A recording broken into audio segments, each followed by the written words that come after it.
Why the smart graft care is very important.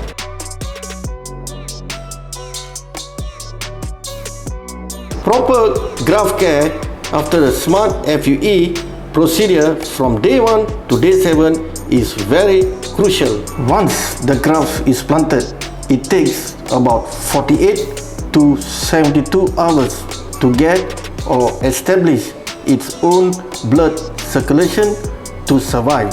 All the microscopes need to shed to ensure all the grafts are intact in the design area. In GLOJAS, we emphasize hydration, ATP spray, and self-graft care, which has been taught by the GLOJAS team to maximize the survival rate of the graft at the recipient area. This is the result of Smart Graft Care Day 7.